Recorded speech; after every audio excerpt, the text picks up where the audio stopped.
they watch it? Is it okay? Oh, no. Yeah, we'll start the episode. Okay, 3, 2, 1. Warning. The podcast you're about to listen to may contain some bad language and some content that may not be suitable for children. Listener discretion is advised.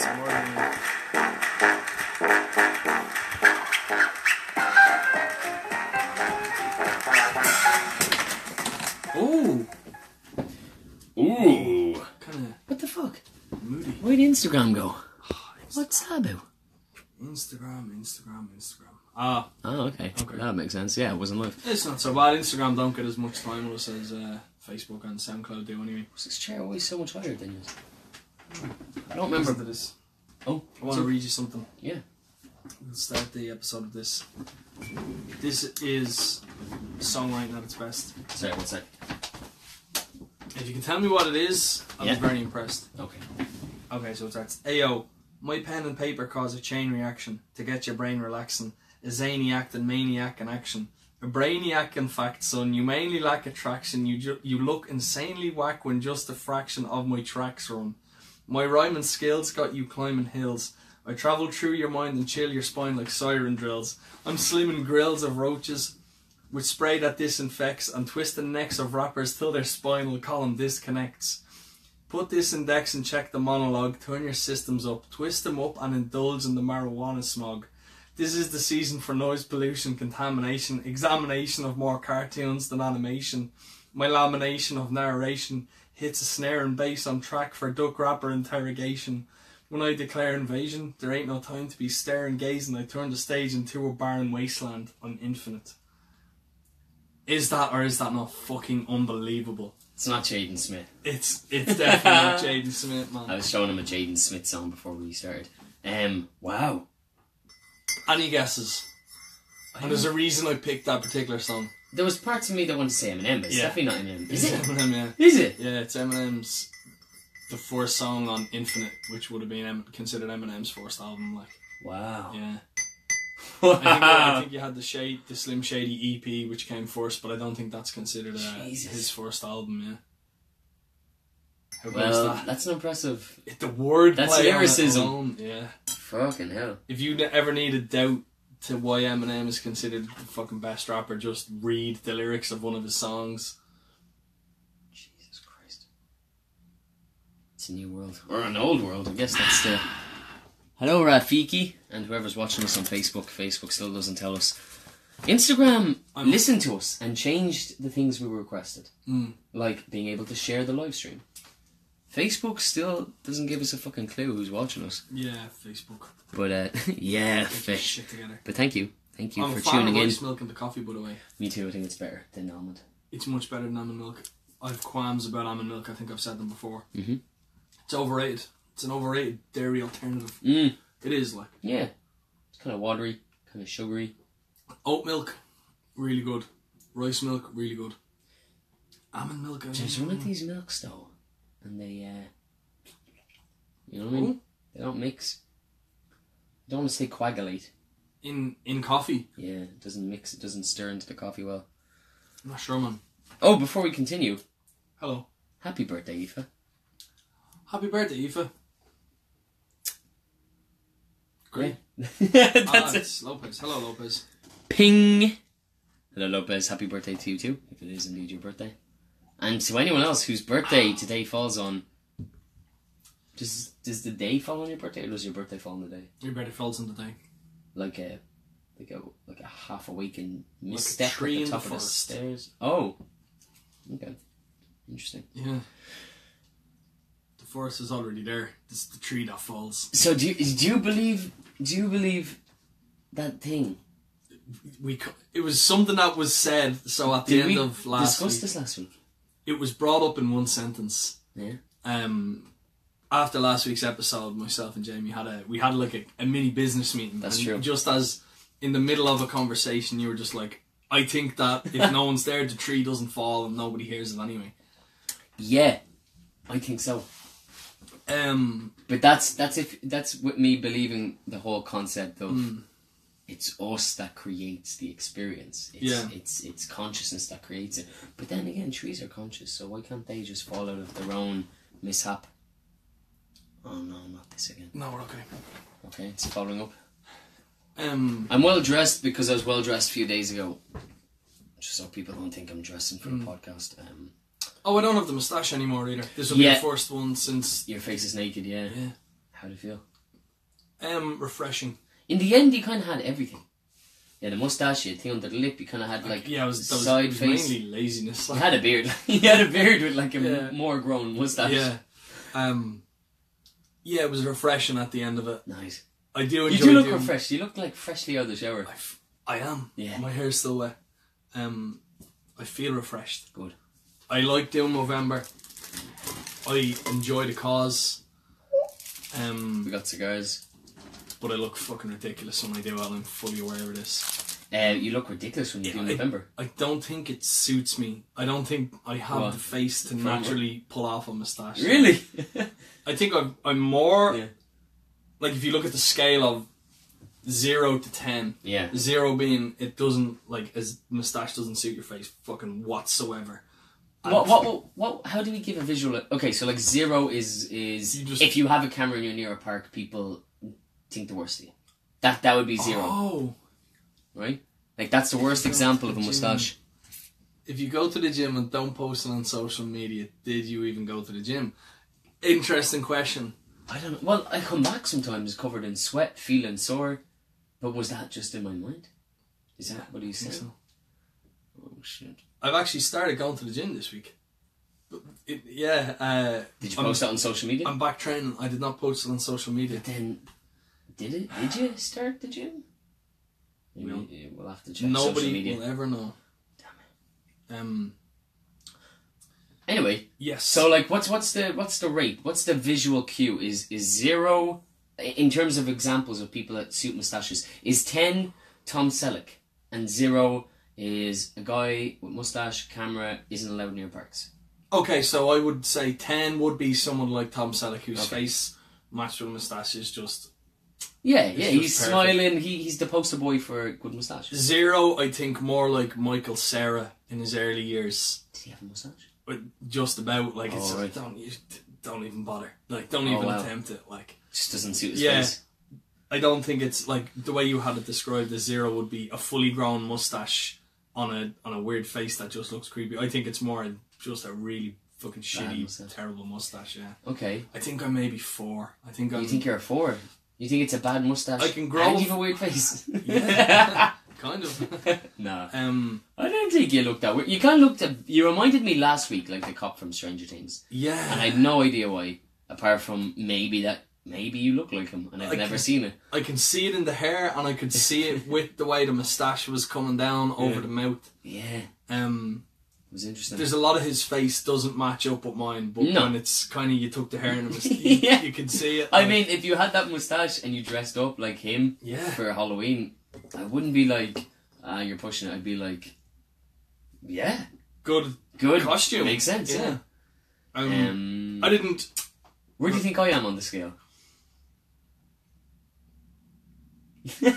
Oh, good question. Oh, okay. Awkward moment. I would say, in all honesty, because I'm not sure if I'm growing it back. I really enjoy having a moustache. I don't know if it suits my face. I think that's interesting that you even mentioned that, because that doesn't even come into my head. Most of the time, I don't really think about, does this suit me? Is this supposed to suit? I just end up doing things because I like them. And then I have family members and friends and girlfriends and people that love me telling me, just please stop. Yeah. Like colours. I put weird colours together sometimes, and I can't really give you much more examples actually. Kind of exaggerated. I'm not buying into that colours thing. Well, I'm going to bring up the one example that we said recently when you were wearing like a red shirt. Yeah, gingers. You know, like people with red hair. Yeah, it's a... The fuck out of here. Bling, bling. That's my reaction. Oh, hello? Get the fuck out of here. It's for you. It's the fashion police. Get the fuck out of here. Oh, okay. I don't buy into that at all. Yeah, I mean, no. Fashion's just an idea. I'm not buying it. Like gravity. Uh-oh. We're going down that road again. I know, at the end of the day, you can kind of... See? You can kind of prove it. I can throw a pen over my mouth. Mouth? Why don't you use my mouth as the thing? It would be. I mean, I threw it over a lot of things. Have you noticed that I went on a run of nailing that every single time. The nut throw? Got it straight into the mouth every single time. The last couple of times I've tried it, I've missed. Maybe... I don't know, man. Maybe... Oh! Okay, I'm back. You're back. I'm back. Can you do it with a pen? And just shit it out straight away. Like, imagine if just ink came out. Just for days, it was just like blue poo. Would you do a rap about that? Blue poo. I'm doing blue poo. I'm doing blue poo over you. Are we so bad that we can't rhyme one sentence with blue poo? Oh, you said over you. I suppose that was right. Yeah. So... Doing blue poo. It's on my list of things to do. Is it? Have you done a purple poo? No. Eat one beetroot and you'll see purple poo. Most people fear they think they're bleeding from their asshole. Turns out it's just beetroot. It dyes your poo purple. I know what you're saying. Oh, okay, cool. Excellent. I've never noticed huge colour changes in my stool. Have you not? No. Even when I was making juices not too long ago with like a lot of beetroot and stuff. Raw beetroot as well, pretty good. Never really noticed a huge colour change. Maybe you don't look clean enough. Are you the kind of guy that would just take a poo and just walk away from the scene? No. I analyse. I check everything, see how I'm doing. Oh my god, there's a really... Judge the consistency of it and It's a weird... Look, this sounds like we're just... Squeeze, check how firm it is. People think this is just, what do you call it, like toilet humour? It's like, oh, it's the lowest form of humour, but we're not actually joking. Get the fuck out of here. This is actually a real thing. There's charts that talk about the texture and the colour of poo. Yeah. And how it is the quickest way to know what the fuck is going on in your body. And how well you're doing. Yeah. Poo, like the perfect stool sample, should just slide out. Mm-hmm. Without a huge amount of stress. And then also... like a big almond. Just... I feel like that's a bad example. Like a hard nut. Like a big hard nut. Yeah. No, it should be lubricated enough that it just slides out without much push. But then this is the thing. You don't need to wipe. That's the perfect poo. I am in agreement with that. Yeah. Not that I wouldn't, just to be safe. Oh no, you gotta wipe. You gotta wipe. You know though, like, let's call it a spade here. Yeah. You know when you do a shit if you're gonna need to wipe your ass or not. Sometimes you know. Sometimes you don't. You do though. No, but in those scenarios you're shocked because you're like, I didn't even need to wipe. Yeah. Like, you know. I just think you know. But you still do it. Oh, of course. You can't know that you know. Shit your ass and fucking... But that's the point. How can you ever know that you know? Because you don't, like... It's something that you learn at such a young age. Mm-hmm. And so... It's kind of degrading to almost be, like, so confident and then walk away and be like, oh, Jesus. And it's like a cheese toasty all of a sudden, you know what I mean? You're lucky because you didn't wipe. That would not be a good time. No. You could feel it coming out, though. And if it felt like a little almond coming out, you're like, I don't think... A little almond? I'm talking about a proper, like a poo. Like I know, I'm trying to compare it to something like... No, not that small. Like, don't think about terms of size here. Like a brownie. Oh, we have a... It's something you don't want to be confident about and get wrong. Exactly, that's my point. Exactly. Yeah. I get your point. Sometimes you know, but you don't want to know that you know, because you don't want to know what it's like to have not known that you... Put it like this. Yeah. Put it like this. No matter how confident you are in whether or not your shit is going to be messy or not, wipe your fucking ass. Like, oh yeah, always do. You know, it's like if you're going to be leaving the house, brush your teeth. So you know, the first thing I thought...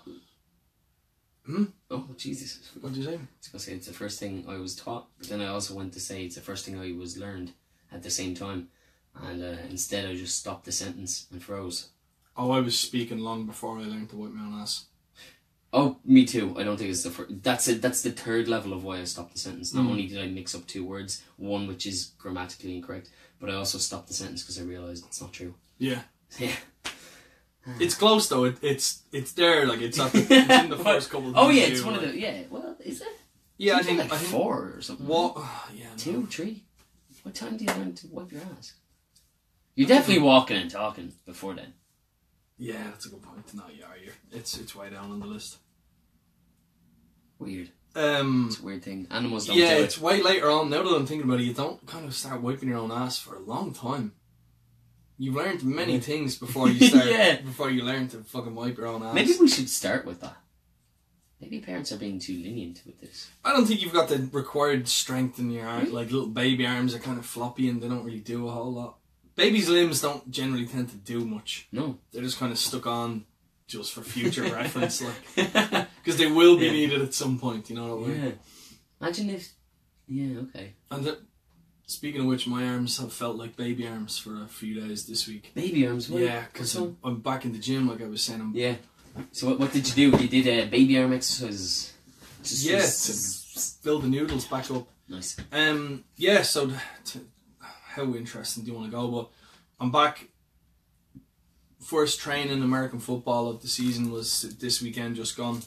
It would have been Sunday, but there was a weird, I don't know, but it was Saturday this weekend. Okay. So we were in full kit, the whole lot. Great back training, fucking great. So I used this week to kind of get back training in all aspects of my physical life. I'm confused. Why? In October you start the season back up. Why are you using kit already? Usually you're not in kit until after Christmas. I prefer doing it before Christmas. I prefer having that extra month to get used to it. I get you do. Yeah. And most of us always did. Mm-hmm.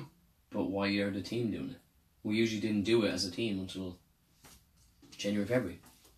Because I think it's better for new first-year players coming in to have a month of getting their nervous system used to the full contact. Put it like this. No, I'm saying, when did the team change that system? This year. Oh, this okay. is the first year. It's usually much later on that we start training in pads. Yeah, that's my point, yeah. The problem is, and I think it's a great idea on the team, is that when you're a first-year player, you come up, you start catching passes and you start practicing all of this form tackling and getting your tackles and everything right. And then you do this for, I don't know, like a month, 6 weeks, whatever it is. More, I think. Possibly more. This year, not really. It was about 6 weeks, I think.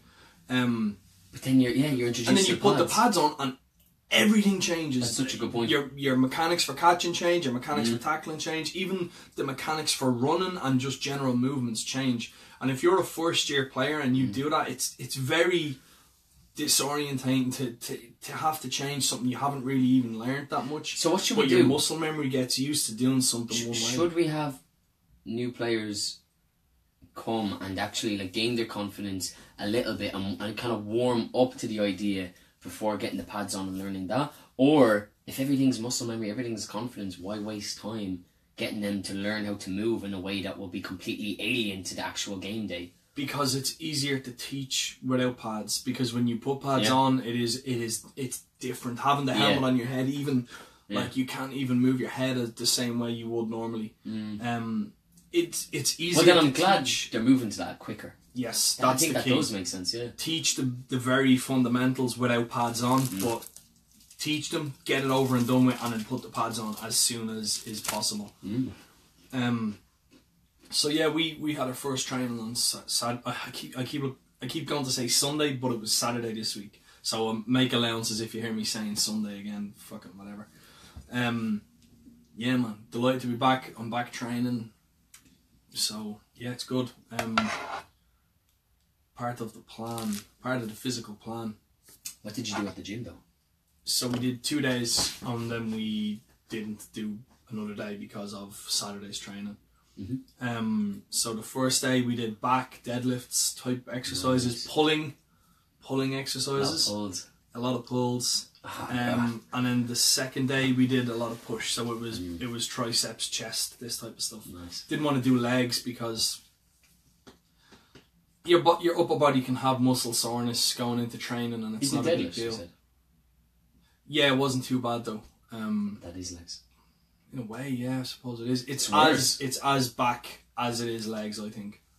It's everywhere. It's like squats. Like Pretty squats common are exercise. main legs, but they're totally everywhere. True. You're right. That was an exercise we did for legs, but it was one element. Deadlifts. If you touch the back of your leg after a proper day deadlifting, it's just like a hunky dory. Here. The whole thing. It's like your legs ribbed. There's like a all your muscles are ribbed. They're like Yeah.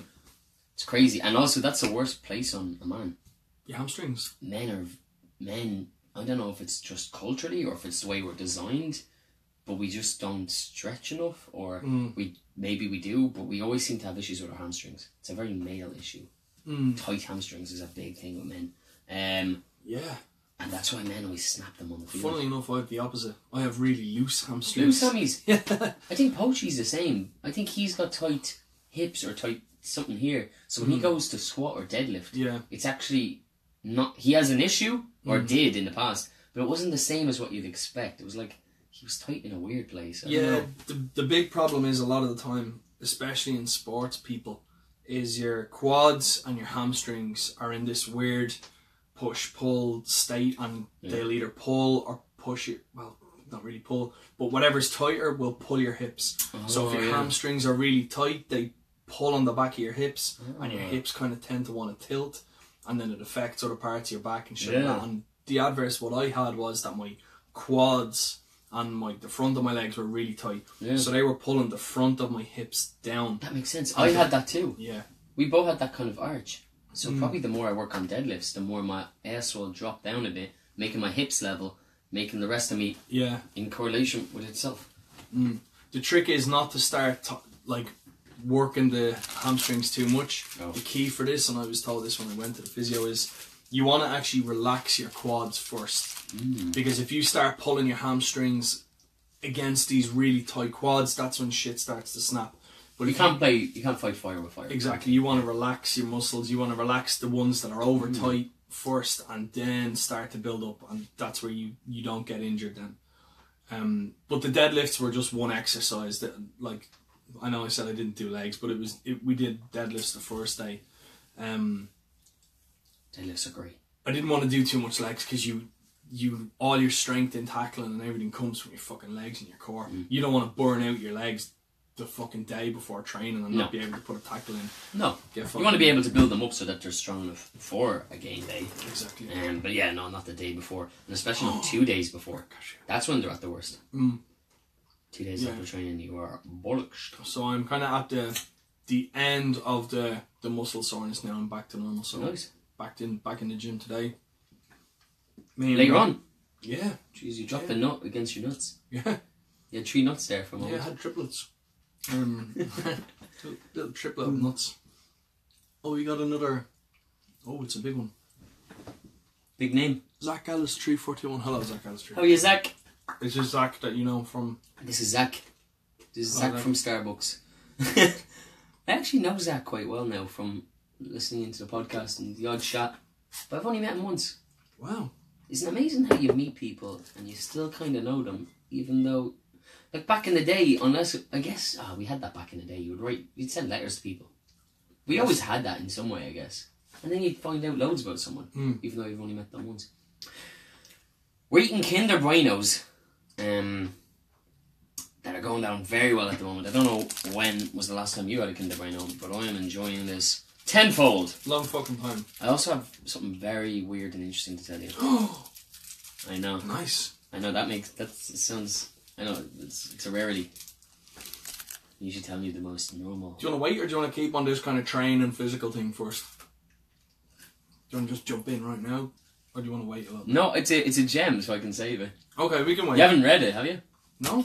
No. You got something written down? I've got something written down. I want to see it. Talk about it later. Oh yeah, that's about the poo. Yeah. Yeah, so I'm back training, back pumping the guns. I'm in what I'm calling now is like the second stage of my physical master plan. Oh. Yeah, I wanted to lose weight first. I wanted to trim a lot of body fat off. Oh fuck, man! Probably. Hello, Martin Eastwood. Martin Eastwood. Welcome to the show. Just under a year ago, I sat down when I was injured one night, and I wrote down this kind of plan for what I want for my body. Yeah. Like a kind of step-by-step bullet point of what I want for my own body. Yeah.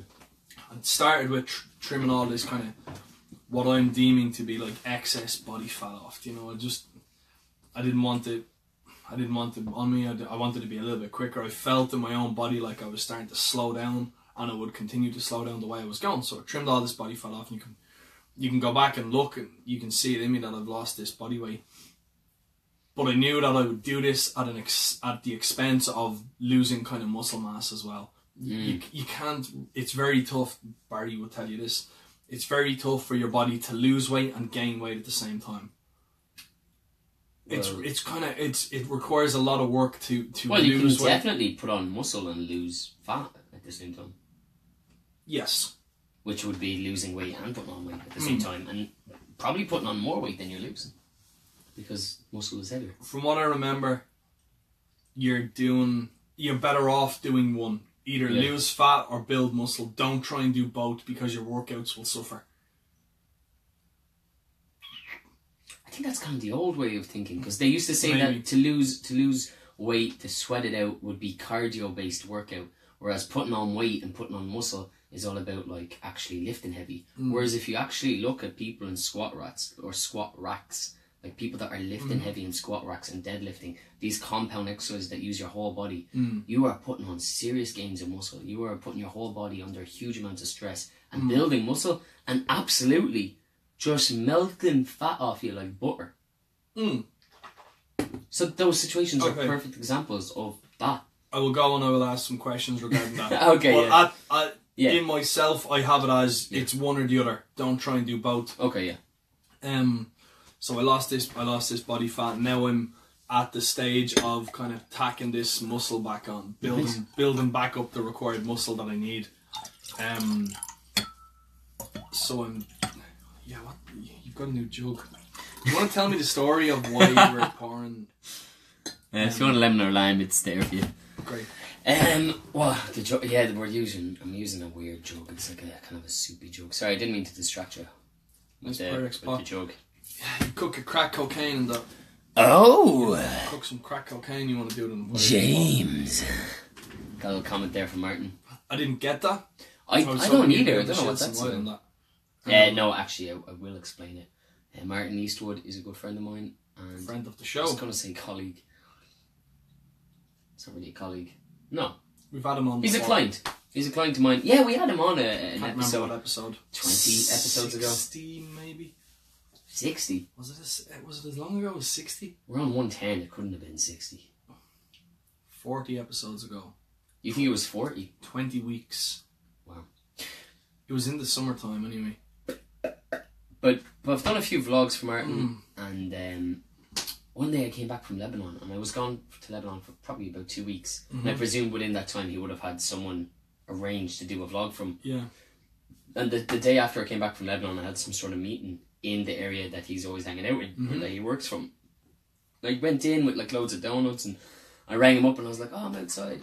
And he came, and I had an idea that he'd have his cameraman on the day with him, but I wasn't expecting it to be the guy from the team that I... Like, if you imagine who I had in my head, not that it's I was imagining... Someone completely different. A guy called Toyo, a friend of ours. Ah, Toyo, yeah. Yeah. Oh, you know Toyo, he's on the team and all. Plays, yeah. Okay, now, imagine how Toyo looks, and then imagine, like a short white guy coming out. That's not Toyo. No, it's not. So that's what I mean. Not Toyo. There was a moment where I was like, "Oh, that's not Toyo, James," and apparently that made it into the cut, and it's been kind of like an ongoing joke. But I think it was the way I said it. I kind of went, "Oh, James." Okay. I don't know. I think it's been exaggerated since. So there you go. So that explains the inside joke. Nice. McLovin. Nice McLovin. So yeah, you're looking great. So it's working. I'm feeling good. Excellent. That's hey, what's most important. Woo! I'm feeling good in my body. Nice. And that's the difference. And you can fucking know that you there's knowing and there's feeling. Obviously, we always say this. There's knowing something, and then there's feeling something. Yeah. I am feeling good in my body. Great. You can't lie. Like you can lie with your thoughts. You can trick your brain into thinking something that isn't. Do you know what I mean? Like, did we say this after the episode or before the episode? You can trick your brain with your words to think blue is red. Yeah. Do you know, like there's weird things you could do with your brain. You can condition yourself to think certain ways, but your feelings can't lie. In yourself, if you can't, your body's feelings, you can't lie with them. I think you can. I think people lie to themselves all the time. But that's lying with their thoughts. That lead to emotions.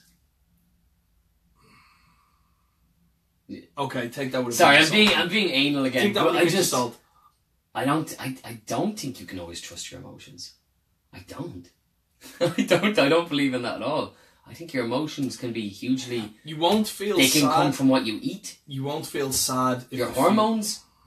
So if your hormones are out of whack, that means your emotions aren't doing well. And so, Exactly. So then you're taking everything over. So you can actually trust your emotions.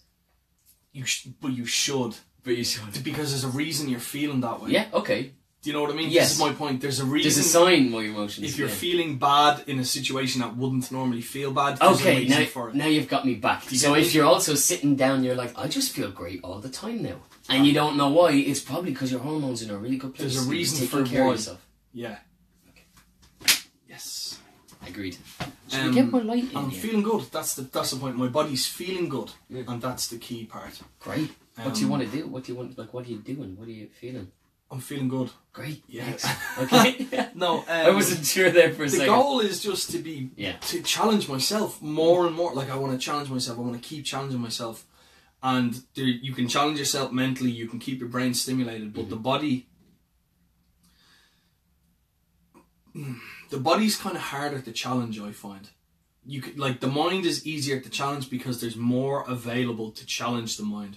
Whereas if you want to challenge your body, you kind of have to work out, or you have to kind of exercise it. It's more limited in what you can do to challenge it. Do you get me?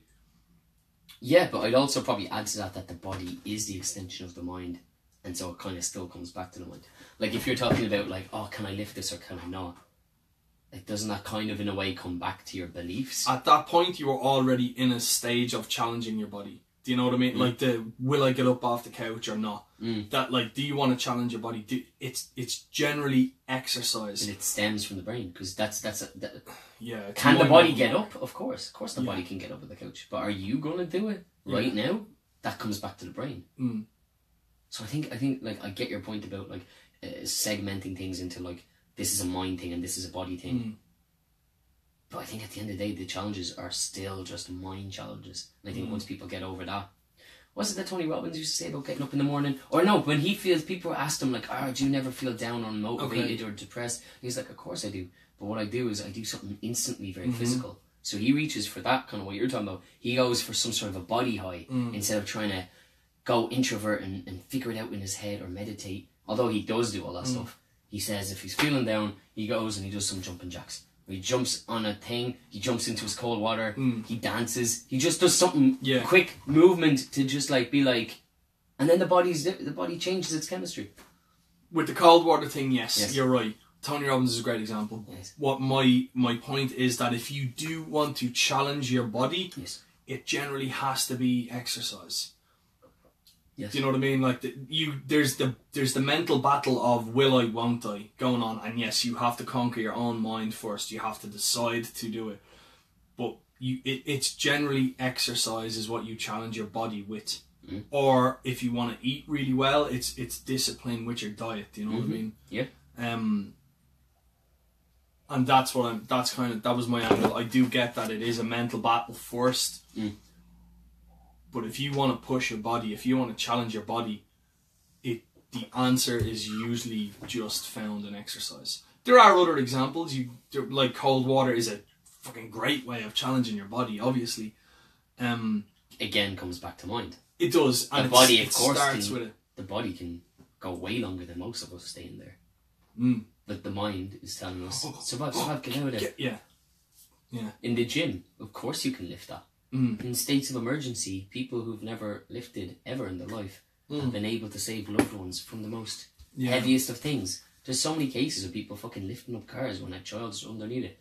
Like crazy shit. Like in fires in houses, like a random stranger sees like a family and is just like, what the fuck, and goes in there and does shit that he's not supposed to be able to do. Because once the mind has that belief, the body is fully capable. You just reminded me of something. I was watching, did I say this a couple of weeks back? Spider-Man 2 was on the TV. No. Did I say this on the podcast? No. Okay. The Amazing Spider-Man 2, Andrew Garfield? No. Oh, the original Tobey Spider-Man 2? Maguire, yeah, Dr. Octopus, Alfred Molina's. Something is coming back to me, but I'm not sure. I think I might have brought it up, and if I have, I'm But sorry, Octopus, also, yeah. I'm not sorry. That was a really good Spider-Man. It was actually... It's excellent. The whole train thing, that scene with the train, Yes. One of the coolest action scenes It's great. ever. Yeah, it's good, man. It's a Very good scene. Matrixy though. I was like, I think they're copying Matrix 2 here. A little bit, yeah. The graphics and stuff. Like, hey, fucking cool, great. There's a scene As of they that should. film. It's a very kind of, oh my fucking god, I can't believe they did that. Cheesy, is it? It's really cheesy. The whole Tobey Maguire romance part of the Spider-Man series was a little bit like, it's a little hard to watch. You can't do this. Kind of felt like a new comment. No, I thought I saw something flash on one of the screens, but maybe. Oh, we've got thumbs ups. Yahoo, baby. Peter Parker is kind of still in his civilian I'm not going to get into it too much, but he goes into this burning building to save this fucking baby. Okay. And he gets up to the room, he gets the baby, he finds the baby, and like as he leaves the room, the landing is like falling apart. There's a big jump he needs to make with the baby in his arm. So he fucking runs and jumps and he slips on the edge and like fucking he's hanging from the thing like. And the baby helps him back up off the ledge. What? Yeah, like the baby grabs his fucking arm that he's not hanging with and helps him up. What age is the baby? It's so cheesy, man. It's like a tiny baby. Tiny babies lived in Spider-Man up. Maybe no older than 3 years of age, like a toddler. So it can't even wipe its own ass. I guarantee you this baby in question is not at a stage where it's wiping its own ass. It's lifting a human off the... This baby can't talk. Wow. Yeah, and it fucking, you see the scene where the little baby's hand grabs Peter Parker's hand. Oh man, it's terrible. Wow. But maybe that baby had the strength to do that in that case. Do you know what? Maybe some producers stepped in and were like, what about at that point? He slips. And then the baby saves him. And the directors and the writers are all there just like these like beautiful genius little nerds just kind of there like, I don't think that would work for the story. And they're like, I think we have the money to make this work. And then they're like, okay. Yeah. And the producer starts taking their belt off and they're like, whatever you want. Make the producers happy. Yeah. Hollywood. Cheesy. Sorry, I don't know what happened there. I wish there weren't... You're all healthy. Does that mean you're not eating the Bueno? Oh, I'm going to eat that Kinder Bueno. Okay, but I can eat that Kinder Bueno because I'm eating better. Yes, of course. That's the I just meant if you're not eating it, hey, pass it over here. Oh, you rest assured this little... That'll be eaten. Yeah, that's going to... It does look like a little cigar, doesn't it? Yes. Yes. I can see that. Oh. And the golden seal. Mm. So maybe the tobacco industry actually has been shaking hands with Nestle under the scenes. And they've been trying to get kids ready from a young age. It's like those whole chocolate cigarettes. Remember chocolate cigarettes? And the candy ones. Yeah, and you'd be like, oh, look at me, I've got a cigarette. And everyone would be like, you got a cigarette? And then you'd be like, I'm going to eat it. And they'd be like, oh, every time. Great. Yeah. Great times. I've also noticed that they don't sell them anymore. No, they can't. For the best. Ever since they stopped allowing people to smoke indoors, I think they also stopped cigarette candies. I think ever since somebody realised that they're conditioning children to put fucking cigarettes into their mouth and get used to the act of taking a cigarette out of the pack and doing it, I think somebody realised we can't let children do that. They're gonna... if we can do that, yeah. Yeah. Yeah. And how far do you go with that? Should we stop boys buying boys guns at a young age? Do you feel like that's... Do you know that whole kind of gender question? Stop buying guns for boys. Stop buying baby dolls for girls. We're conditioning them for say that guys are only good for violence, women are only good for creating existence. I think there's something to be said for it, definitely. But I think that it's a much more black and white issue than smoking cigarettes. Like, we know exactly what happens with guns when we get to an age where we start to understand shit. Yeah.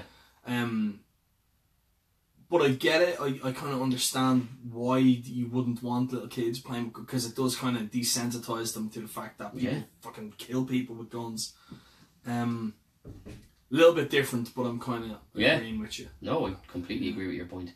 I think it always boils down to don't force it on the child. If there's something natural that the child wants to do, then don't force it. Do you know what I mean? Like there's that whole thing of like, is it nature or nurture? Do you know what I mean? Is it something that's within them, or is it something they've learned from society? Because if they're learning from society, if they need to do this, and then you feel pressure to buy them that thing, maybe you're taking part in something that you really shouldn't, and maybe you should try and give confidence to your child to maybe take a different path.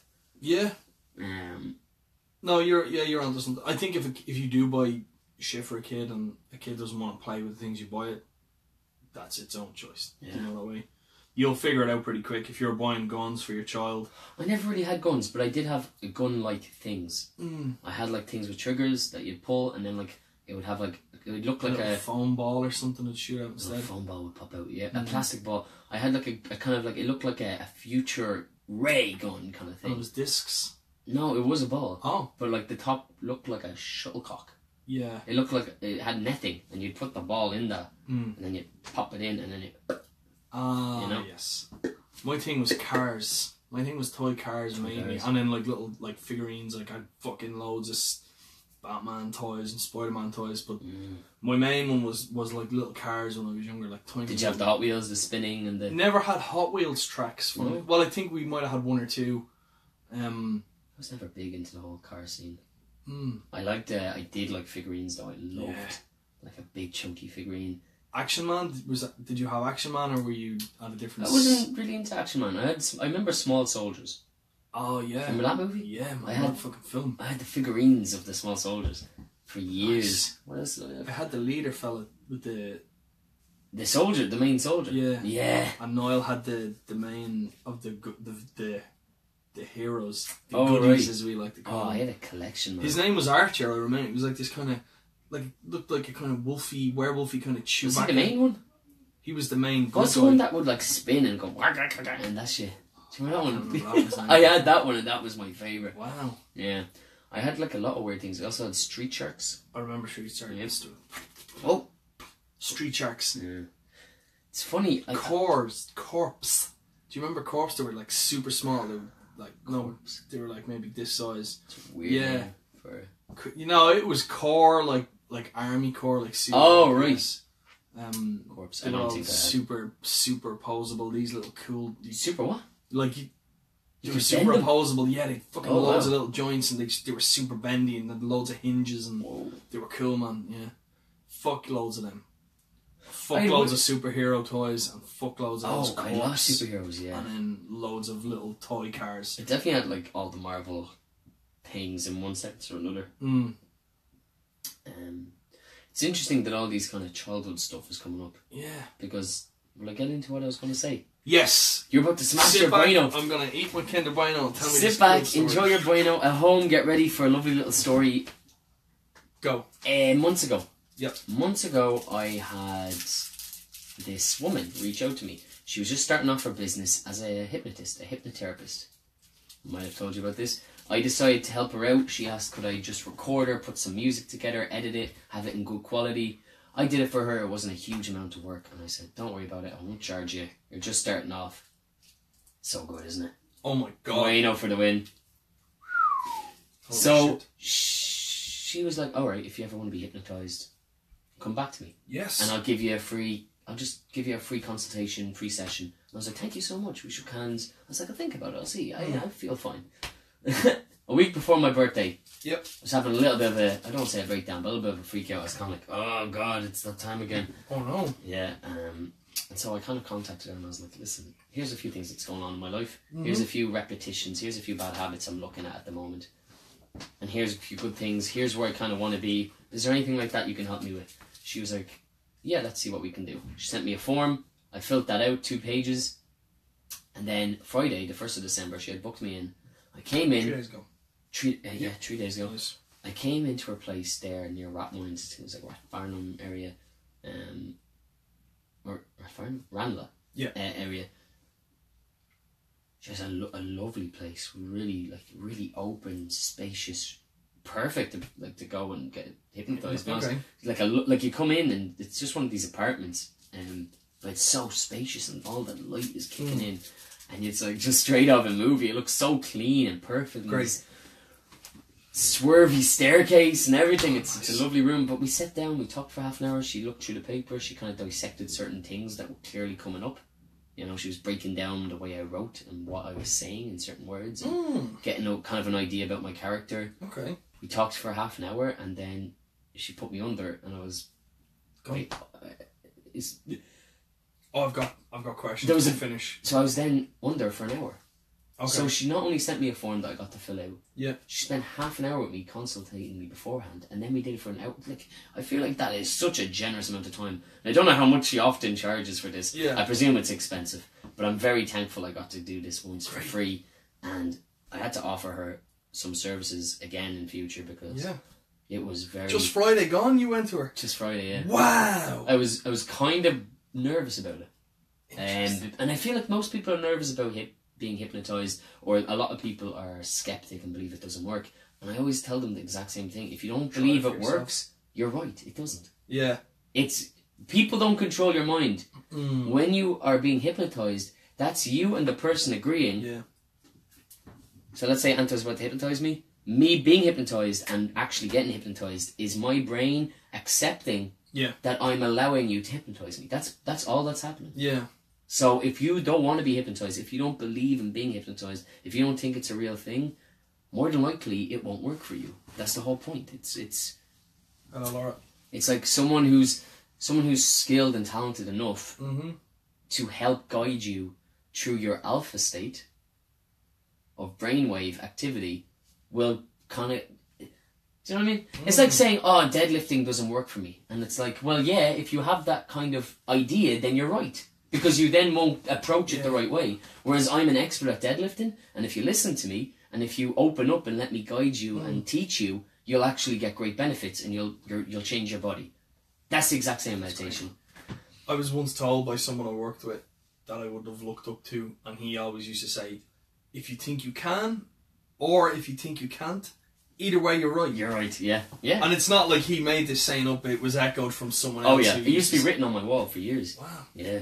Yeah, if you think you can do something, you can. It's a And belief if you system. think you can't, you can't. It's as simple as that. Like, there's that mind over matter shit you were talking about just a couple of minutes ago.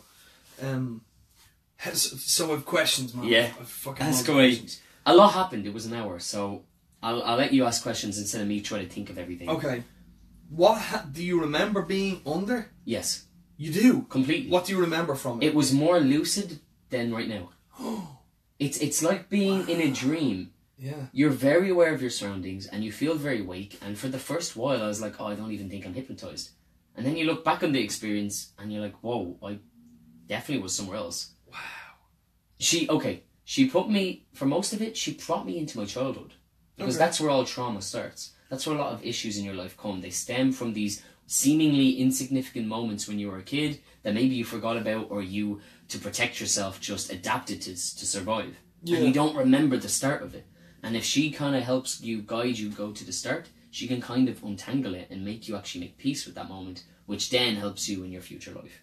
Very psychological approach. Completely. Yeah. Well, it is. That's what I mean. It's not hypnosis like, now you're a duck. It's hypnotherapy. Yeah. It's a complete therapy session. She was writing down notes the whole time. She was constantly just trying to figure me out and try to help me. And it was very interesting. She was talking Do you want to talk about what you got from it? Like, how personal do you want to get with this? Like, do you want to... Yeah, do you want to go... This is the podcast. Do you want to crack open that can of worms? Like, what did you feel... Okay, she brought me deep into my own subconscious, or she unravelled my subconscious. So when she was asking me questions, well, she first started off saying, sometimes you might know the answer, but just play along. Don't try and overanalyze it. Don't try and overthink it. Just let whatever comes into your head naturally come out. And I'm just going to be talking to your subconscious. Your subconscious has everything backed up in storage. This computer up here has everything. Yeah. Don't. It's like that. Was like I hit that bit right there. Right on the sweet spot. Little lump of bone. Wow. Everything you've ever experienced is right there. The problem is, we let too much of this get in the way of this. Yes.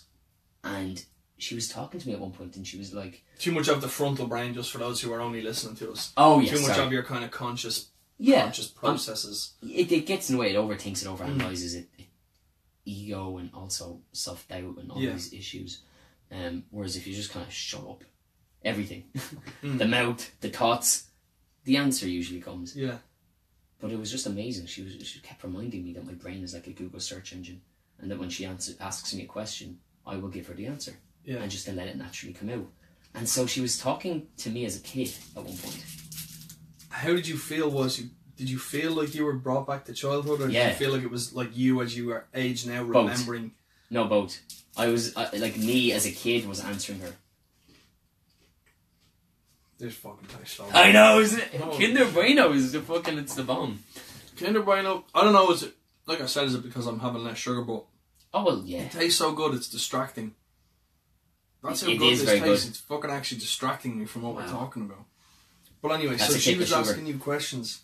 She was asking Kid Jamie about why this was happening in the class, for example. Okay. So she would ask me, she would, like, first there's the induction period. And now once she started doing this to me, I remembered all the stuff I was taught on how to do this.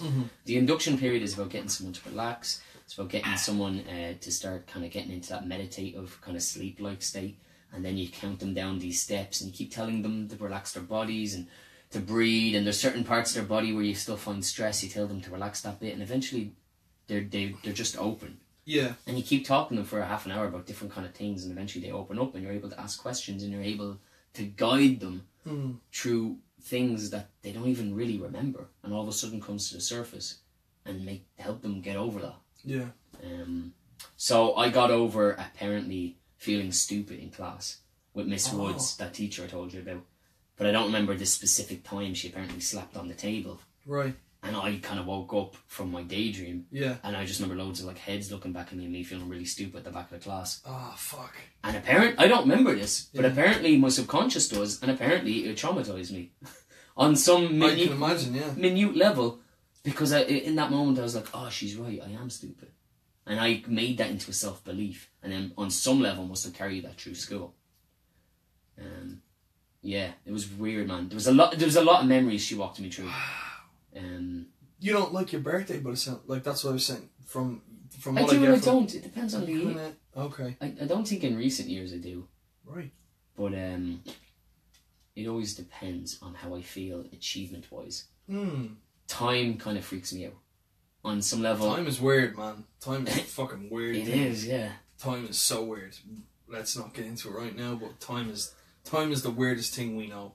I think, and I'm not saying it's just a belief. I understand you're born, eventually you die. I know there is a time. But I do think the westernized concept of time...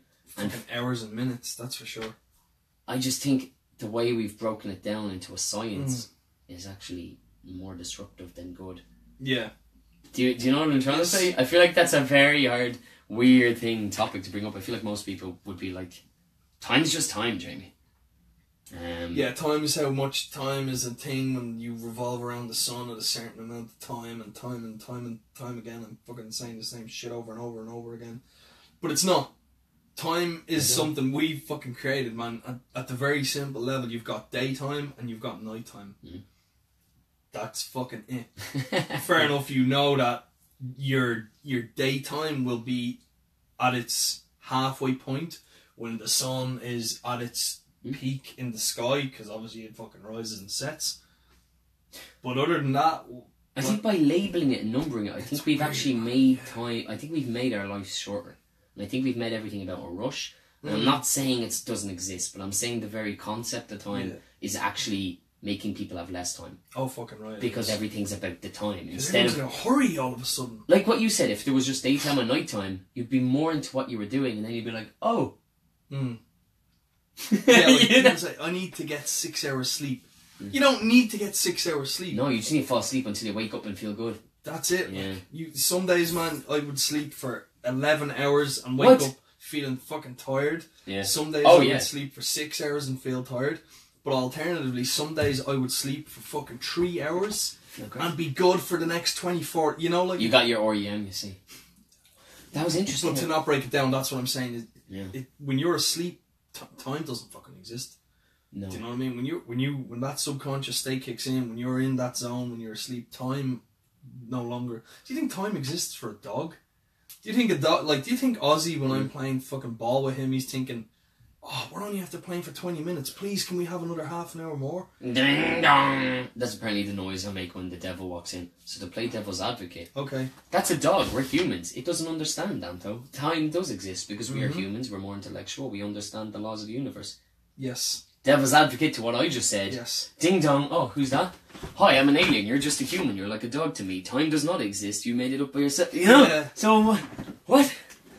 Where's man? This fucking dog speaks to me. Like, he's not that thinking. Yeah. That dog. He's not. No, he's a clever dog. What we are only different in the fact that we are able to do more. Like, our And brains. think We are able to think more, yeah, because our brains are bigger by size, but we have thumbs. Like, you think if, I don't think it's you a size think thing, if though. Ozzy had Elephants? fucking thumbs, man. If you think that He'd be dog, dangerous. he'd like nothing to be safe. When he jumps up to get your cabbage, next time he'll just cling on and he'll get up and then he'd be on the roof. The problem wasn't that he jumped up to a shelf. I threw it out on the. Remember, I was telling you this little portion of the garden that I'm going to make like a vegetable. Mm-hmm. That's where I threw it for the grass, and at that point it was all on the ground. I would. He ate a full cabbage outside. Yeah. Oh well, that's expected. No, I know. This is what I'm saying. When I thought he got up onto a shelf. When I threw the pot out onto the grass, I wasn't thinking. Like, my thought was, I'm going to throw this out into the grass and it will help the muck. Whenever. Yeah. And it was like the cabbage hadn't even left the pot and hit the ground, and I was like, fuck, the dog is going to get his hands on it and he's going to What? Yeah. I had a completely different narrative in my head. Interesting. I thought you had your cabbage up on the shelf. And you were like, there's my cabbage up on the shelf. No. And then someone rang the doorbell, you went, and you were talking to them, and then in the back of your head you were like, what about the cabbage? And That you're was like, the crackers. Fuck. Oh yeah, crackers. Yeah. That's a completely different he situation. stole crackers on me too, yeah. Man. But if there's... But anyway, yeah, brains are interesting Yeah, things. man, if that What was dog my had thumbs... Anyway, time. so hypnosis, right? Yeah, hypnosis. Different levels to this. It's very interesting. Everyone should do it at least once. It doesn't matter if you're skeptical or not. We're talking about benefiting you. Like my example of deadlifting. Deadlifting is good for you. You get strong, you feel good, you improve your body. You can be skeptical of all the fuck you want, but I never understand skepticism if you haven't tried something. That's not skepticism. That's just fear. And I think more people need to be honest about that. You're afraid of something. If you're skeptic and haven't tried it, that's fear. That's not a skeptic. No. That's not being skeptical. Being skeptical is like, I've seen both sides and I'm not sure about doing this, but I'm going to do it to try it out and see what's a crack. That's skepticism. The other thing is just fear. Skepticism is also playing devil's advocate. Yeah. It's not always just fear, I don't think, but most of the time when someone doesn't want to do something, or when someone is very... let's use an example as the tomatoes. Yeah. Or You've tried them. It's kind of where I'm going with it. I know because I've tried, but people don't You're like also not foods. skeptical about tomatoes. You just don't like them. Yeah, it's probably not a great example. No. Are you skeptical about hypnosis? No, not one bit. Give me an example of something you're skeptical of. You were skeptical of cold showers. Yes. But you did them. And guess why I was afraid of doing cold showers? Because they're cold. Because I was afraid of having the balls frozen off me. Yeah. I was afraid of having fucking my little testes just fucking shoot up, and I was afraid of it. You were afraid? And as a result, I was skeptical at the start, Yeah, and that's very honest of you. Yeah. But you were a proper skeptic because you tried it out. You were like, let's see what this is. You swayed me. You did. You had me swayed. I was like, try it out. You talking about fucking Wim Hof and all this cool shit. Yeah. Like, and I was like... Oh, he does have a very impressive resume. Wim Hof, yeah. He's broken every record in the cold Olympics. Yeah. There's a whole laundry list of what Wim Hof has done and how he has pushed his body. Holy fucking shit, has that man pushed his body. Oh, yeah. He's challenging his body all the time. Both through cold water and physical exercises. But he's running marathons in sub-zero temperatures and shit. He's done insane shit. Yes, but you're right. Like, I think skepticism does kind of come from a fear of the unknown. Yeah. But I don't feel I don't think that should be labelled as skepticism. Are we getting... Is there a word for it? No, I'm just keeping in mind the time. We're getting Instagram likes. may be gone soon. Oh, really? If you're looking at us on Instagram. Well, thanks for tuning in. Yeah, because we kind of forget and Instagram's gone and we're like, Instagram's gone. See you later. I feel like I have a lot to say about the hypnosis thing, but it was so long, I can't really pull out one thing at the moment. What did you feel like you got from it? What do I feel like I got from it? I don't know. I don't know. Did I feel great? Yeah. I felt a little confused because I was in many different timelines of my own life, and although I felt very aware of where I was in one way, and answering her, and I felt very awake. I was also fully in these worlds, and then when it was over, it all kind of like came up very quick. Like imagine scuba diving, and you're in this world underwater looking at all these fish for ages, and it's not that you forget the real world, but you've now adapted to this world and you're enjoying everything, and then all of a sudden they're like, alright, we're going up. You're going up, and it's just like you see like the shore, and then all of a sudden you are just up, and it's a bit like, whoa, that was a whole world down there. I feel like that's actually the best description. I was underwater for like an hour. So did you feel like when you were recounting instances from different times of your life, did you feel like you were going in backwards order along one path, or did you feel like you were kind of cutting off on a path at different points and kind of looping back around? And good question. How did you feel like that? How did you in feel terms like of time? Good question. Did you feel like it was like, did you just jump back, or did you feel like it was? It was patchy. She would ask me a question. I can't remember now exactly what kind of question. Okay. She'd ask me a question based on her analysis of who I am as a person, and then be like, where did this word come from? When did you start using this word, and what does it mean to you? And allow a picture to come up, and then I'd see I'm very visual, so for me it was very symbolic. I'd see one thing, and then another thing would kind of like, oh, thanks for tuning in on Instagram. One thing would then bubble up beside it, and then all of a sudden it'd be like jigsaw pieces, and I'd see the whole surroundings, I'd see the whole memory, and I'd be a bit confused. And she'd be like, where are you? Is it night or day? And I'd say day. She'd say, is it blah blah blah or blah blah blah? And I'd say blah blah. And keep in mind, I'm like this in the chair. I'd be like, day. Yellow. You know what I mean? Yeah. And I'd just be giving her all these points, and then she'd ask like a more serious question. How do you feel? You know, that kind of thing. And I'd kind of wait a while, and then I'd give her an answer. And I was just, it was interesting. Wow. Because most of those times, like half the times, I knew where I was straight away. But the other half, I didn't understand what I was seeing or why I was seeing it. Yeah. But I didn't have the urge to even work against it, because this part of my brain was shut off. So I would just see it, and I'd kind of be like a little confused. Instead of overanalyzing it, I then would just give it to her, and I'd be like, I'm in the bath. And then she'd be like, okay, is it day or night? I'd be like, night. And I'd be really confused why I was in the bath. Yeah. And then she'd ask me more questions. And then she'd be like, how do you feel in the bath? And I was like, sad. And like I was confused. I was like, why am I sad in the bath? What is this memory? Wow. And then she'd be like, okay. And like, you know, the more she'd go into it, the more she'd realise I haven't a clue what this is about. So then she's like, okay, so you're into movies. Just imagine this is a movie, and you're just rewinding 10 minutes before this. Yeah. What do you see? And my brain was able to do that. Fucking hell, man. My brain went back in time, quote unquote, and I saw myself like, and then I saw myself in my room drawing, and I was like, holy shit, I'm in my teens, I'm on Roaccutine, I'm depressed. Those fucking pills that make people really weird in the head, I was on that shit. And instantly I was like, oh my god, I know what time this was.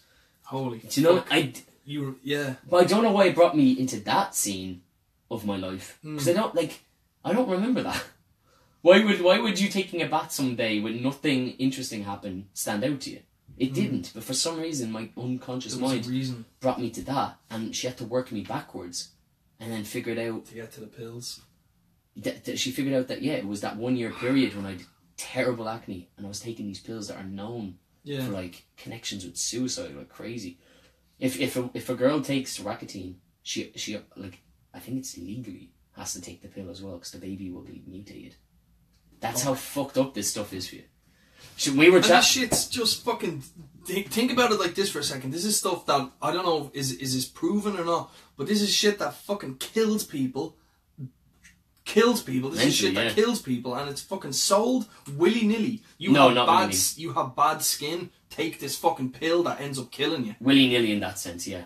A dermatologist signs something, and then you're given this. They assess you, and they're like, this person's not happy. Their skin's not good. Here, you've tried everything. This has nothing to do with diet. Take these pills. Think about it like this. The benefits of this thing is that you'll have better skin. Yeah. The drawbacks is you'll fucking end up killing yourself. You might end up killing yourself. How does that make sense to anybody that's listening? It doesn't. If I could go back in time, I don't know if I would have. Yeah. Now, I do feel I like not having a face covered in acne.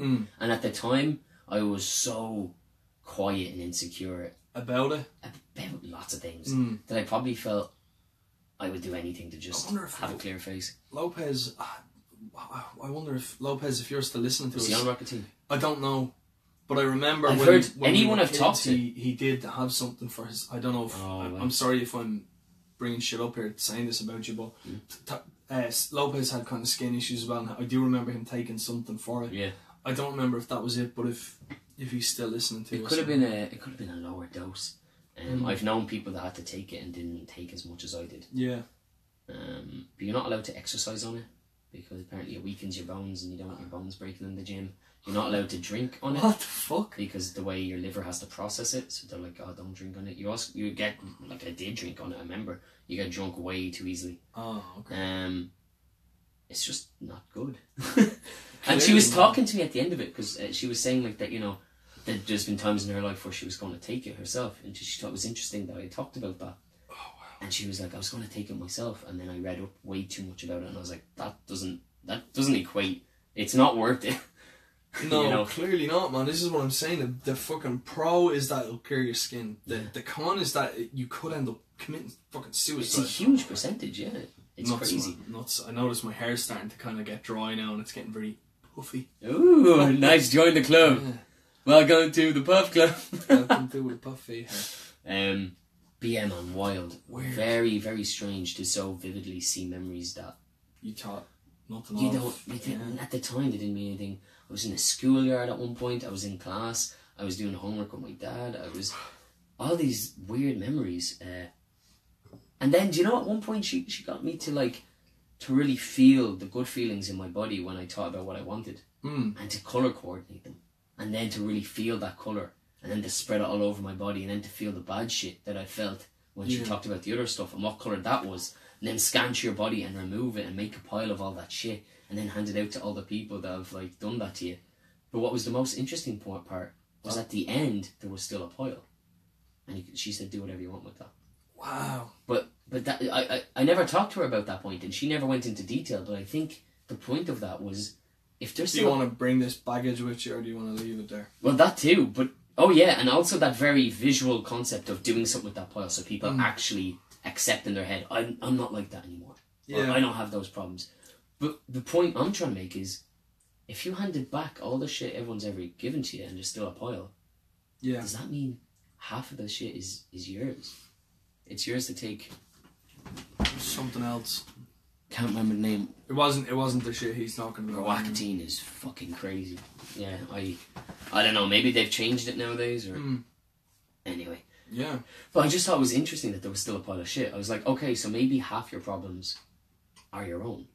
Self-made. Yeah. And she didn't say that because maybe she didn't want you to start feeling guilt or blame on yourself. But afterwards I was thinking about it, I was like, if there was no one else to give shit back to, and there's still a pile of shit.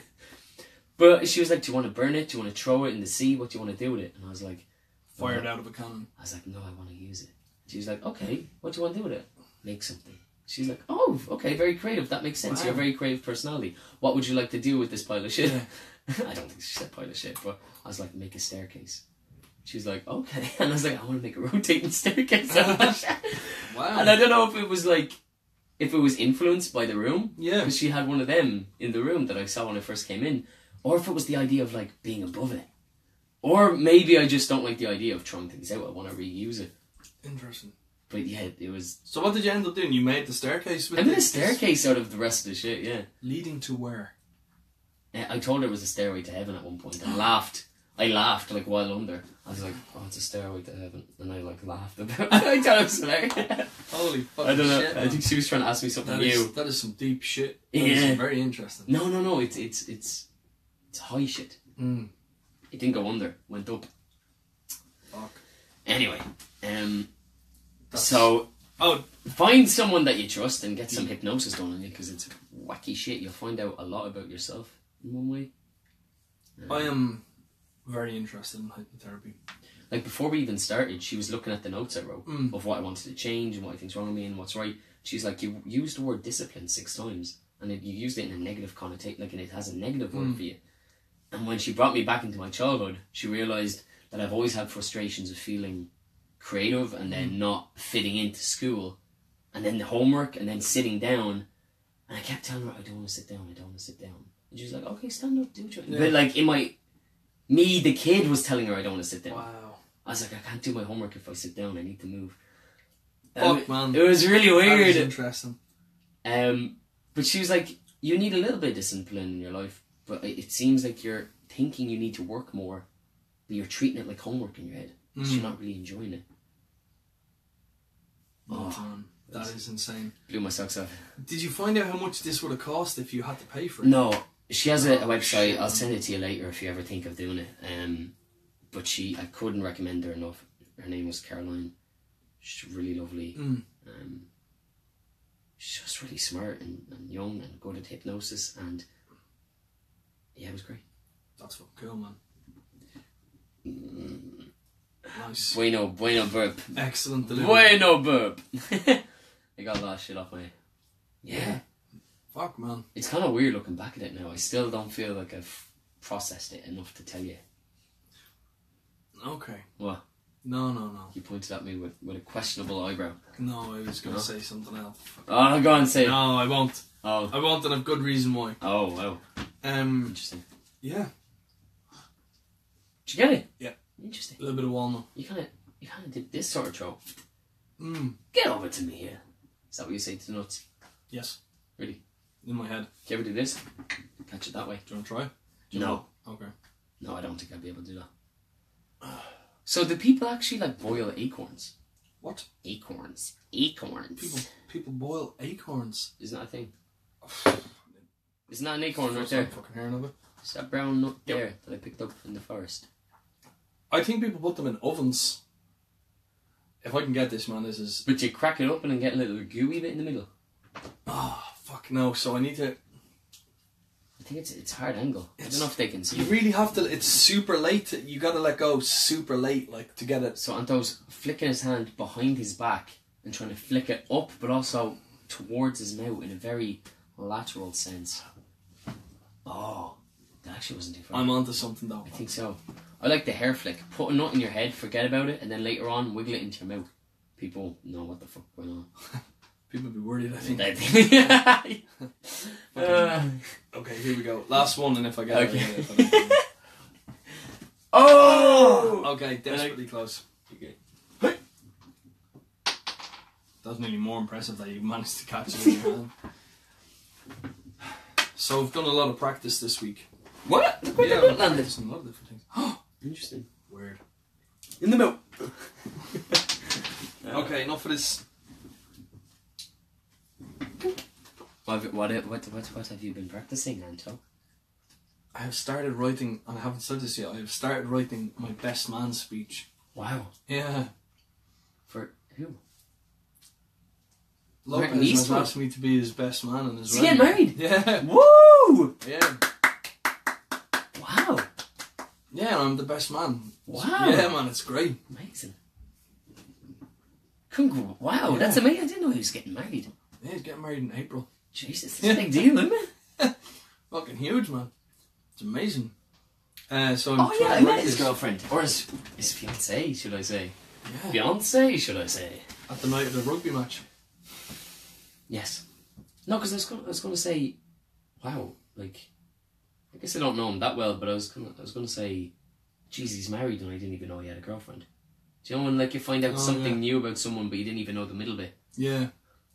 Like... Oh, he's not married yet. He's engaged. Yeah, engaged to be married, yeah. Is it far away? April. Yeah. Wow. Fucking, what is April? 5 months now, man. It's fucking nuts. But, you started to write it now. It's great. It's mad. It doesn't feel like it's this. It's mad, man. It's great. It's mental.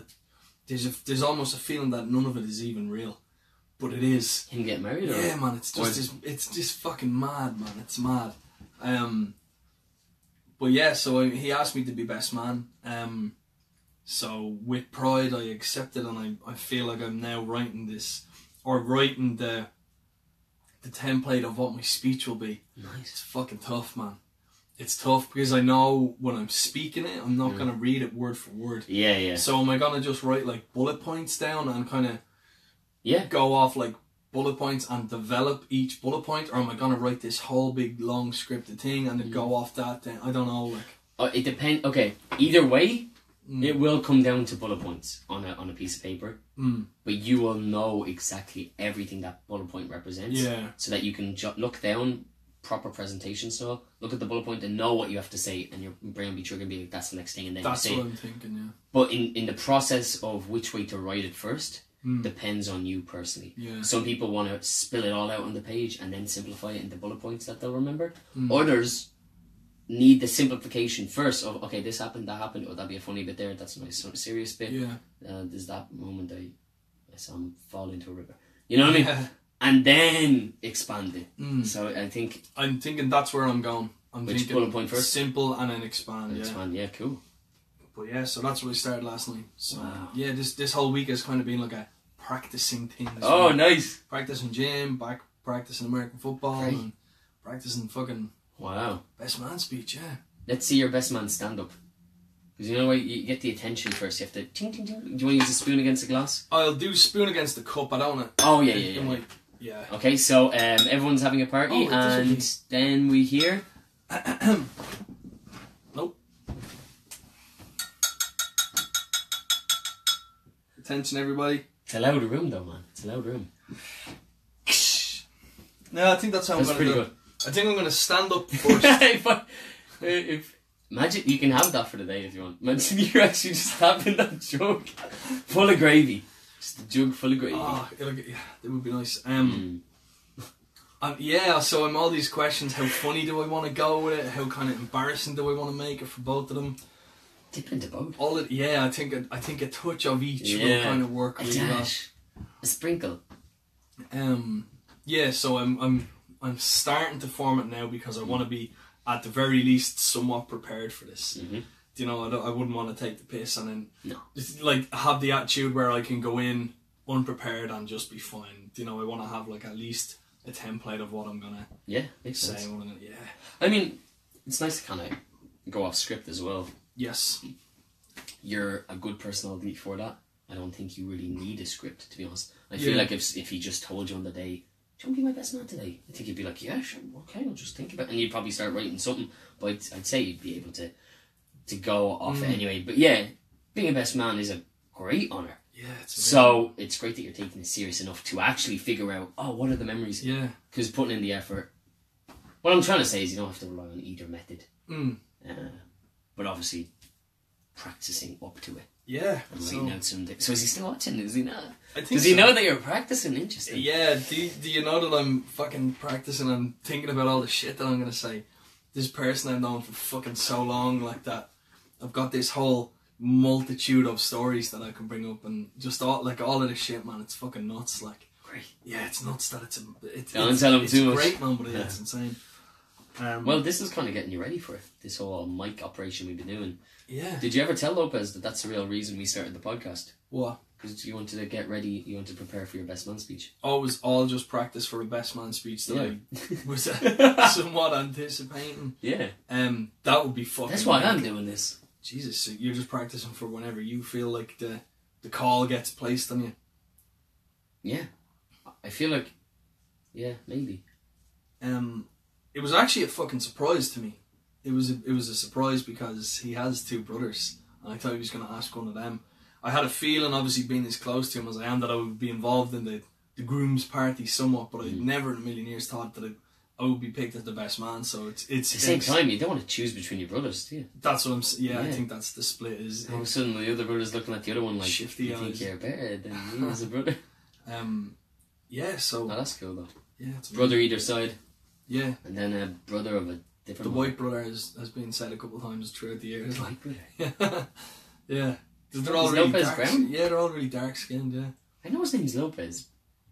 Where's he from? He's Irish. Okay. Yeah. They're all Irish. Like, oh, they're born here, raised here. What's his name? Christopher Lopez. Oh yeah. You see, in my head, that's not an Irish name.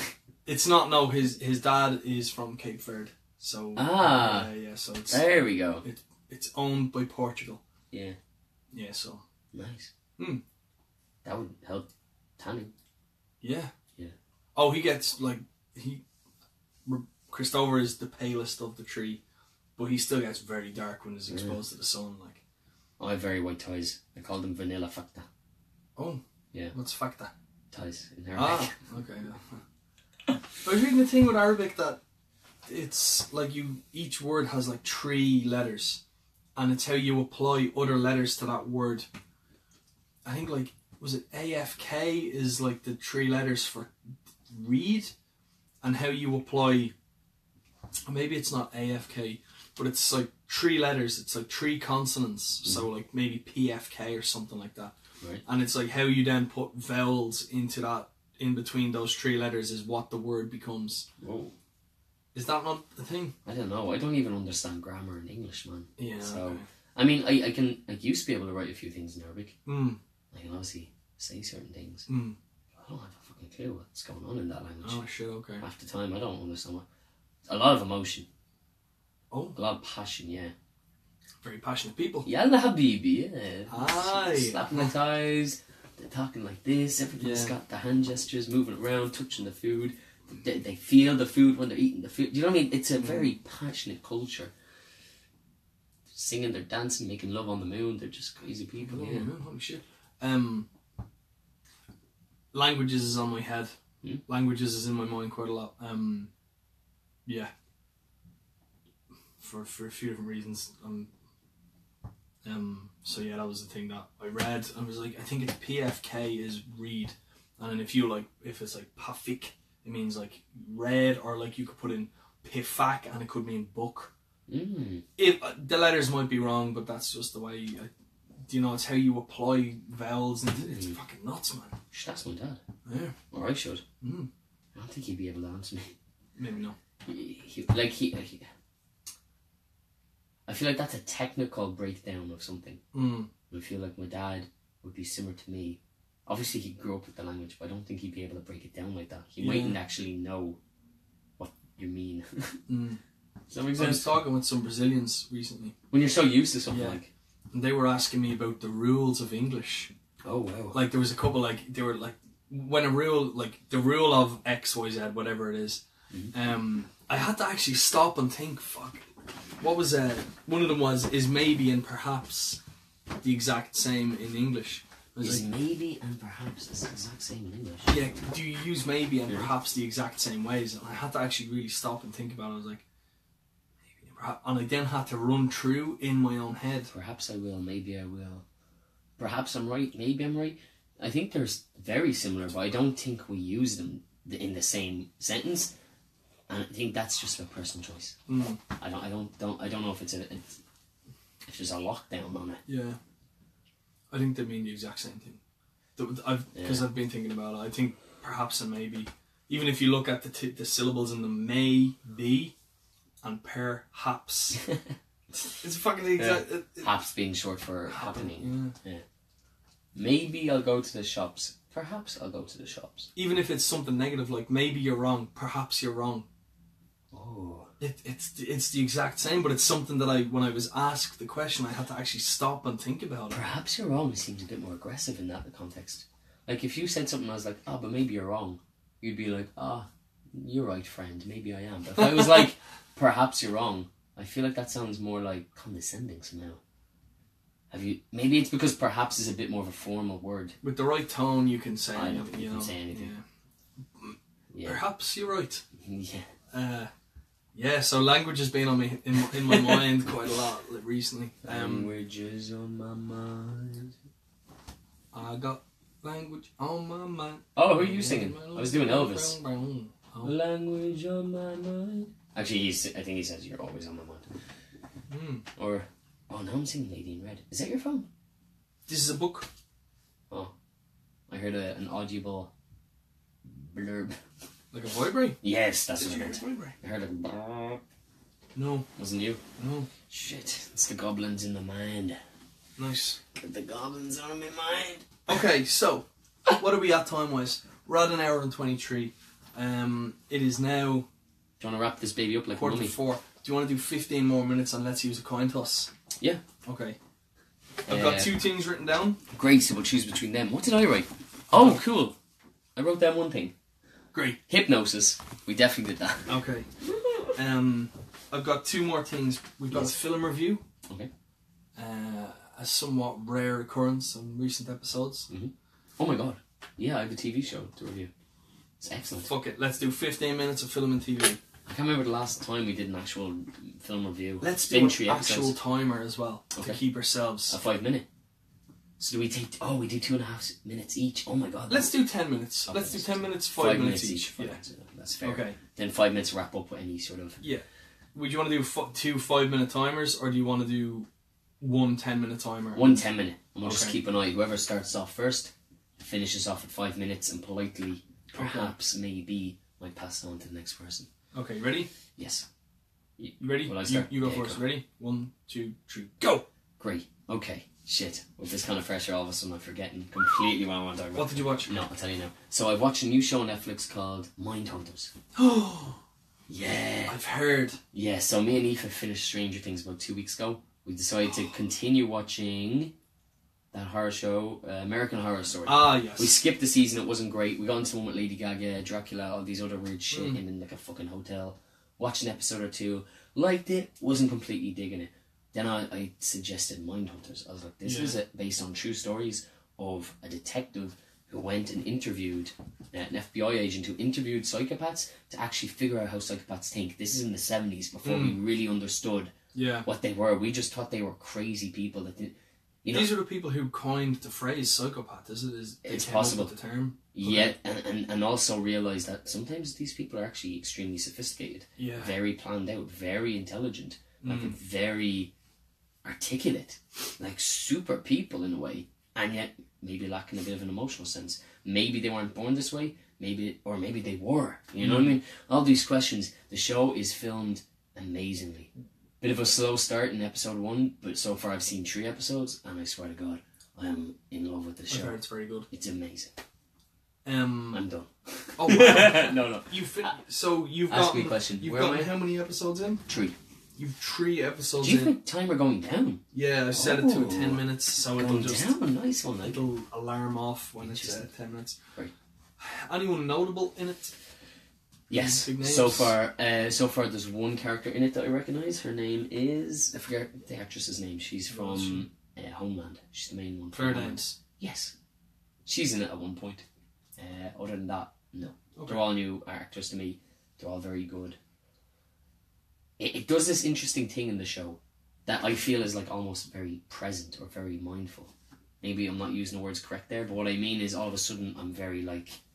It's not that it's weird or creepy, it's just very jarring for a show or a movie to do this, which is when there's dialogue happening between 2 characters, every now and then the camera will be cut to the person looking. So all of a sudden I'm making eye contact with that character through his eyes. That then is weird. They might chat for a while. So it goes first person. It switches It between goes- third and first person. First person happens in movies and shows, but it's not used that often. I don't know how to explain. And when it is, it's very like it's used for an important scene. This kind of like nonchalantly, just like the odd time will throw in a first person, and I'm just like, what? And it doesn't even cut that quick, and you're just kind of like, I think it's the opposite. I'm like more in the show or something. Yeah. It's an interesting move. It's a very interesting move. Sounds The good. way this show is filmed is very good, and actually the montages and the fun bits, like the real like cop buddy bits of it. It's a fucking dark show, Yeah. but the funny bits are really fucking funny and really fun. And the montage, episode 2 had one of the greatest montages I think I've ever seen, A montage of just them going to different hotels, drinking coffee, Oh, that's cool. being in airplanes. I swear to God, probably one of the best I've ever seen. I don't know how long it took them to film this. Am I done? No, There you're we go. alright. Another minute. What else can I say about it? I just want to see more. You want to give it a watch? Yeah, I am. Oh no, you. What I meant is, This person, yeah, you Yes. want the other person to give it a watch. definitely. If you think that anything I just said appeals to you, If you liked, watch Mindhunter. If you liked X, Oh. what's X here? oh, I don't know. Actually, this is a bit weird. If you like True Detective, but this show's a bit more playful. Okay. No, True Detective was playful, but it was constantly dark. Okay. This show isn't as deep in places because it doesn't really deal with the paranormal. True Detective was kind of like a weird in between reality and not. Whereas this is very much in reality. It's based on true events, and it's able to have breathable moments where it's actually quite funny and quite loose and quite relaxed and quite real. So maybe True Detective meets a fucking buddy cop show. I don't know how to describe it, but it's very good. Very good. I'm in. I'm gonna watch Mindhunter. Excellent. Yes. Okay, so you finished with like 25 seconds surplus. So I'm gonna hijack those 25 seconds. Great, here you go. Take it. Nice. Rock and Roller. Oh. You got it back? Yeah. No, my dad bought it for me recently. Nice. 2 films. I'm so weird, man, when it comes to things. Was I right in saying you got it back? Someone took it off you? Yes. It's your favourite film? It's one of your favourites? It's a great film. I lent it to somebody fucking years ago and I never got it back. This person now was in England. I was resigned to the fact that I was never getting this copy of Rock and Roll back. Okay. But I also wanted Whiplash. Oh. So two DVDs that we were talking about really recently was Whiplash and Rock and Roller, because neither of them are on Netflix. And my dad went up to Belfast. Yeah, my parents were up in Belfast recently. Yeah, I know, 2 great films. Whiplash was on Netflix, but they got rid of it. So Rock and Roller is a Guy Ritchie film. Thank you to my dad if he's listening for getting them for me. Haven't watched Whiplash again yet because I'm waiting for a good day to watch it, because I've seen it a couple of times. So it's powerful. Great fucking film. Jesus. Rock and Roll. I thought it's been fucking ages. I'm gonna watch it right now. So watching it's a Guy Ritchie film. It's an incredible Guy Ritchie story. If you know Guy Ritchie films, you know the way he writes these stories with all these moving parts that all intertwine. Think like any of the Guy Ritchie films, or think like Intermission, an Irish classic, where it's separate storylines that just happen. No. Oh, okay. I mean, the concept of the story is similar. It's not one story; it's loads of different stories that just cross paths and meander and wind up in the same place. And it's just like Guy Ritchie storylines are just seamless. I think when they're written. You didn't catch the King Arthur thing that came out recently? No, I still haven't seen that. Because that's interesting, the way he uses his Guy Ritchie style in that kind of a genre. But sorry, yeah. I will get around to that. Give it your time. It's actually it's better than you'd expect. Another thing about Rock and Roll is the fucking cast is incredible. The cast is incredible before all the cast were really who they are. Like Idris Elba was in it really before he was a huge name. Oh, Rock and Roll, yes. Tom Hardy was in it before he was a huge name. Yeah. Jared Butler is in it. Yeah, they're Jeff all Bell, kind of big in a way, though. They're all fucking huge nowadays. Like, yeah, true. Big names nowadays. It's about, the long and short of it is, it's about a gang. A gang of misfits. A mob of misfits. I have 3 minutes of all this time. A mob of misfits in London who are... Mark Strong is in it as well. He's another character you'd know from a lot of things. Yep. Usually football related. The other thing I can think of straight away that he's in is the Kingsman films. I haven't seen them. He's either in one or both. I need to watch them. Yeah. I've heard great things. He's in Kick-Ass. Mark Strong's another big name. Yeah, Mark Strong's in Kick-Ass as well. Anyway. Yeah. Getting sidetracked. About a mob of misfits who have in the first 30 seconds they go to buy land and they get fucked over with the land, and they're all, this area of London is kind of controlled by this one man called Lenny. Oh, it's not Lenny. Kenny. No, it is Lenny. It is. It's Lenny Cole is this dude's name, played by Tom Wilkinson. He's kind of pulling the strings. He's got his money in the pockets of like senators and government and stuff like this. So he's like, "You fucked up. I want my money back." And this man Lenny is also doing this deal with Russians for the same reason. He's like bribing officials to get Russians planning permission, stuff like this. And it's these kind of coming together of these stories that there's another separate individual who wants to link. This person wants this mob of misfits to do something for them that kind of affect other party. I don't want to give too much away because the storylines are very intricate and they're well written. But yeah, for people who haven't seen a Guy Ritchie film, because you have described it very well in terms of what to expect from a Guy Ritchie film, and that's so true. The way he does bring things together in all these separate parts and all the characters really well written. What would you compare this to? If you like this, you like any Guy Ritchie film. Oh, but if you haven't seen a Guy Ritchie film, is there anything you can describe that's similar to Rock and Roller? I found it hard with this show, but just say something close and then with a twist of this. If you liked Snatch? Well, Snatch is Guy Ritchie as well. Yeah, Snatch, Lock, Stock and Two Smoking Barrels. He does kind of have he's kind of out on his own the way he writes his films and the way he writes his stories. Think independent stories that all affect each other even though they're moving independently of each other. That's kind of the way he does it. And eventually there are crossovers where actions will affect actions and other storylines and character arcs, twists and turns, like all these little nuances and things pop up out of nowhere. That it's just a fucking great film, man. Good acting, good storyline. It's just a good, strong film all around. Does it have anything to do with rock and roll? Yes. Does it? Yes. Okay, I've seen it once. I need to good rewatch it. soundtrack, actually. Great soundtrack, really good soundtrack, yeah. Oh, really good actors, really good story.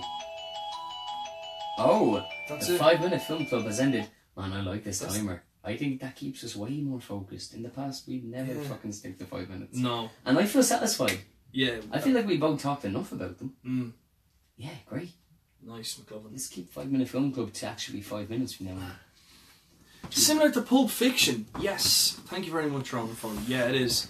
It's very similar to Pulp Fiction in that respect. Yeah, that you've got all these different storylines that cross over at weird points, and these seemingly uneventful things happen that it ends up having a huge impact elsewhere. Yeah, and okay.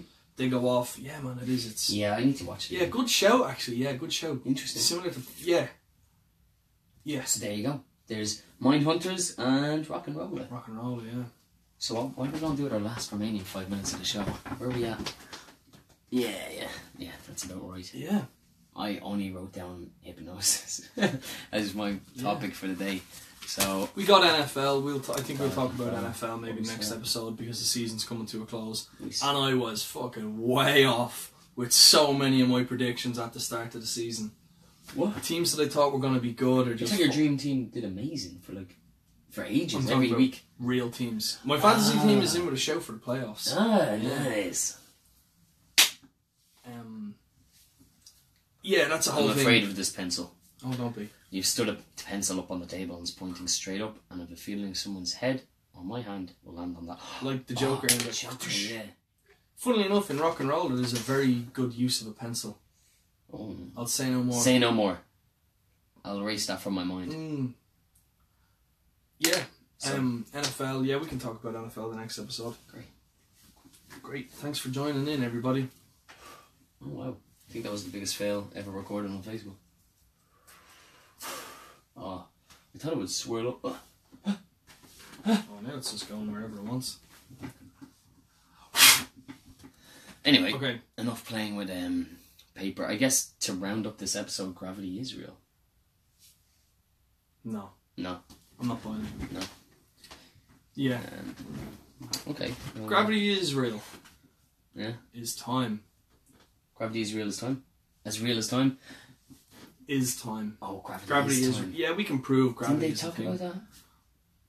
The only reason we experience time is because the experience of gravity compressing. Isn't it something to do with that? Oh, fuck. I think someone said that before. That time is just This episode's going to go on for another hour and a half, man. to be continued. Yeah. Time is a human construct. Gravity you can prove. Yeah. Like, you can... But going Gravity. back to the whole time thing, you're born, you're dead. Yeah. That must have happened over a period of time.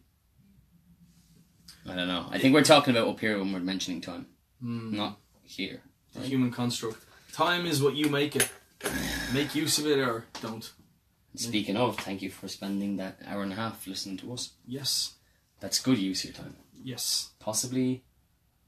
Great use of your time? I don't know. I think that's the best. Alright, thanks for watching us on Facebook. Keep it real, keep it... Oh my god. Oh, wow. Did you see what happened yeah. there? I tried to use the Holy shit. trackpad. Okay, I'll use my hand. Whoa, little brain